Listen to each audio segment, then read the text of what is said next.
Bitcoin, as it continues to get mined and as the halving adjustment continues to be applied in every 4 years, is now sounder than gold, and in terms of the dilution per year, and ultimately it's going to, asymptotically approach zero, so that there will only be 21 million Bitcoin in existence, and that's a huge fact.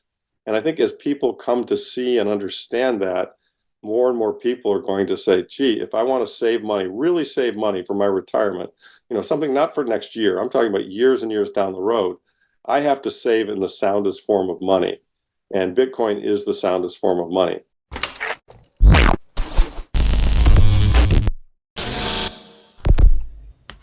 Hey guys, welcome back to Everyday Finance. In this video, Larry Lepard discusses Bitcoin and crypto. Lawrence Lepard, the founder of Equity Management Associates, has a strong belief that the price of Bitcoin will experience a significant surge in the near future. Currently, only a small percentage of people truly grasp the concept of and invest in Bitcoin. According to Lepard estimates, this group accounts for approximately 10% of the developed world. This situation is reminiscent of the early days of the internet and cell phones, which were initially met with skepticism due to their perceived clunkiness and high costs. There are still skeptics and hesitant individuals who are reluctant to buy Bitcoin at its current price, thinking they missed out on a cheaper opportunity. However, there is a perspective that sees Bitcoin's current price as a bargain compared to its potential future value. This perspective believes that Bitcoin will become widely adopted, leading to a significant increase in its worth, similar to how cell phones became widely used and affordable over time. Meanwhile, according to an article on CoinDesk, it is predicted that the volatility in the market will continue, even though Bitcoin has shown signs of recovery and reached the $60,000 mark. Marcus Thielen, an expert from 10x Research, predicts that Bitcoin may reach $60,000 in the near future. However, he cautions that this increase will not be sustained due to technical damage. Thielen anticipates another decline to the low $50,000 range, which will create a challenging trading environment.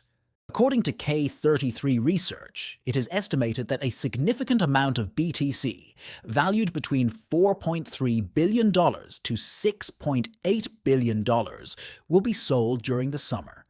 This influx of selling pressure is expected to have an impact on Bitcoin's performance until October, resulting in volatile market conditions.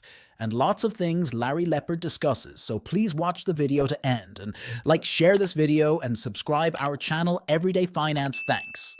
I think what's going on in Bitcoin is a slow but sure recognition by more and more people that inflation is a persistent and serious government problem that, even though the 10-year bond market says is likely to get solved, in reality, it's probably not going to get solved anytime soon. And so, people come at Bitcoin for a lot of different reasons, but or they buy Bitcoin for a lot of different reasons. But I think the largest one is the notion that here we finally have a form of money that can't be inflated.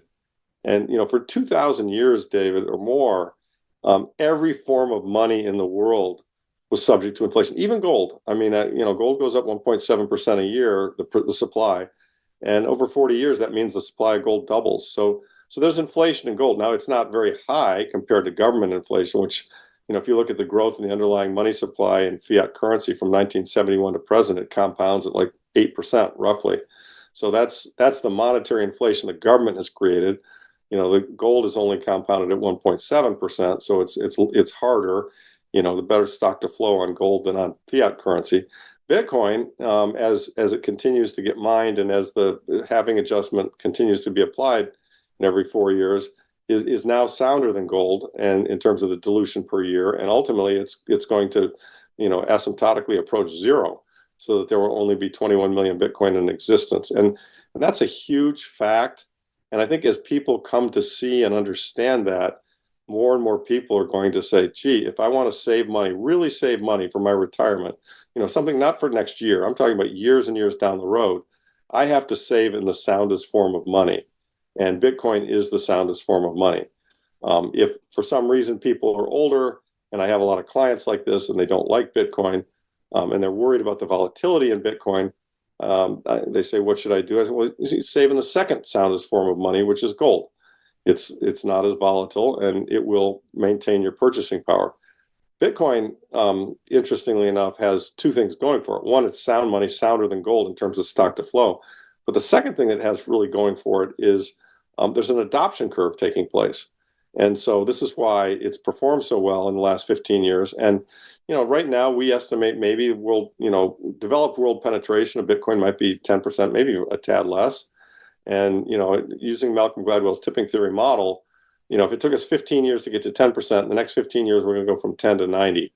And that's what I see going on. I mean, you can look at the number of addresses being added. You can look at, the hash rate. You can look at a lot of different measures of the soundness and the health of the Bitcoin network. And, as I like to say, the dogs are eating the food, and there are more dogs coming to the party every year. And so for that reason, I think Bitcoin is going to continue to appreciate now, admittedly with volatility. Obviously the Sam Bankman-Fried example, that whole blow up, created an enormous opportunity for people who could, think long term, because, I was paying 15,000 for Bitcoin in 2017. The United States Consumer Price Index CPI increased by 3% year over year in June, which was slightly below the market consensus.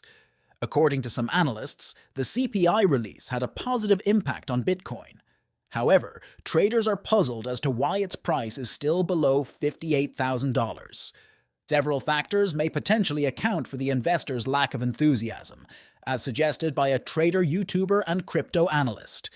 The weakness in Bitcoin can be attributed to the actions of scalpers and market makers who are attempting to sell off leveraged long positions. However, the overall trend suggests that Bitcoin is likely to continue moving higher, indicating that it should bounce back to $60,000 in the near term. Essentially, if the U.S. central bank cuts interest rates, it reduces the incentives for fixed income investments, causing some investors to seek higher returns in other areas. This information comes from the CMD Group's tracker of interest rate futures contracts. Traders are now speculating on the likelihood of 2 interest rate cuts in 2024, with the odds increasing from 24% to 47% in the past week. Finance reported that Jerome Powell, the head of the Federal Reserve, is closely monitoring the employment rate, and the central bank is becoming more aware of the risks associated with a slowing labor market. Despite data indicating a higher probability of rate cuts, with a consensus of over 90%, the market remains cautious. In terms of market performance, Bitcoin is trading below $60,000 and the S&P 500 is slightly below its all-time high. Gold, the preferred store of value, is also trading below its record high for May 2024.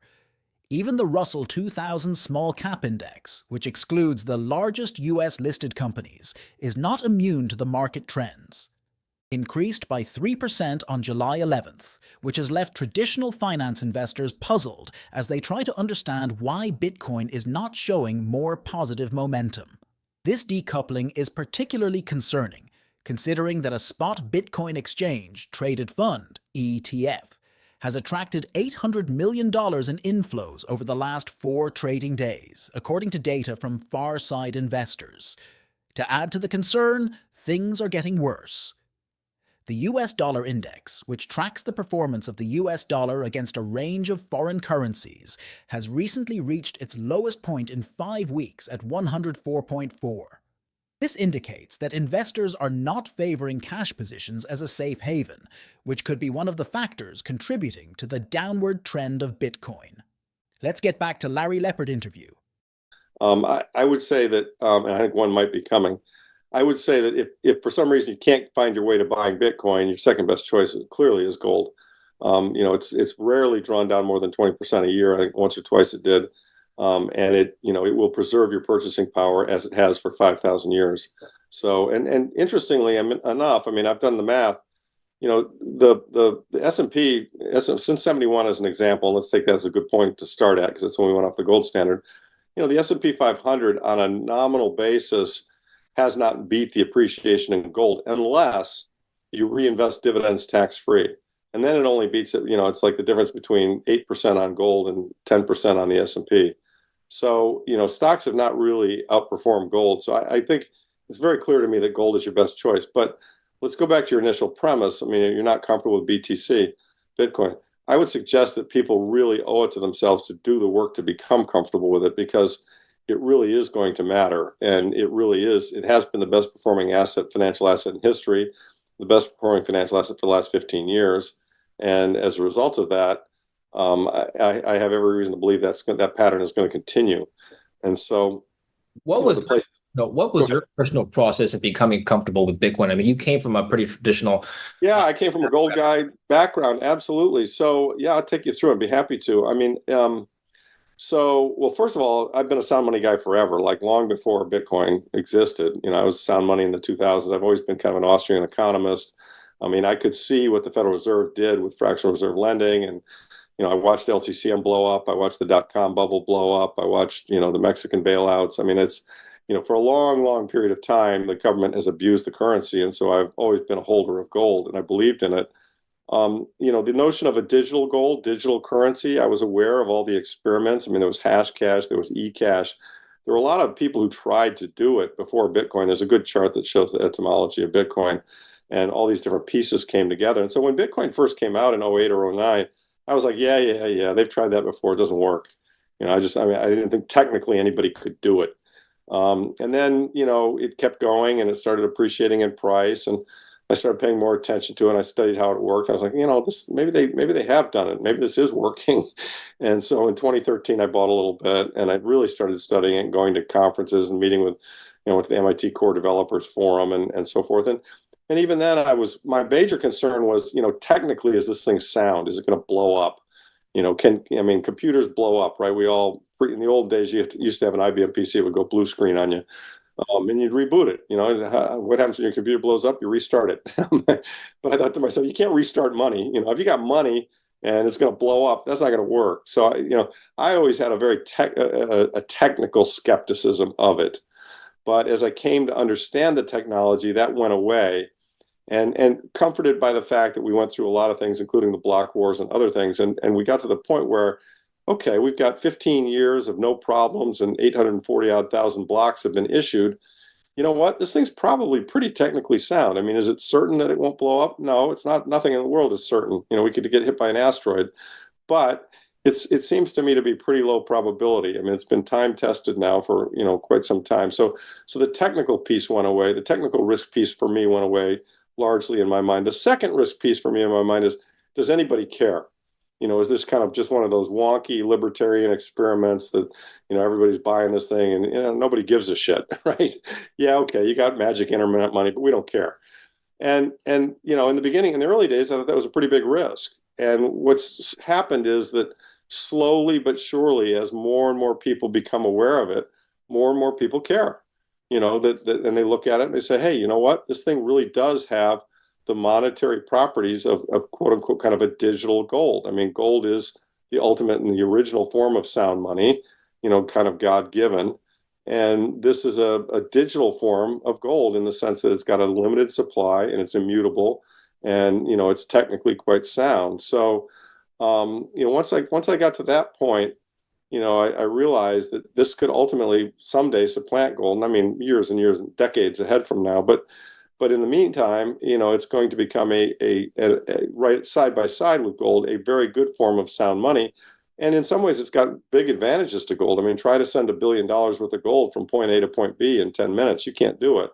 Bitcoin's lackluster performance can be attributed to three key factors.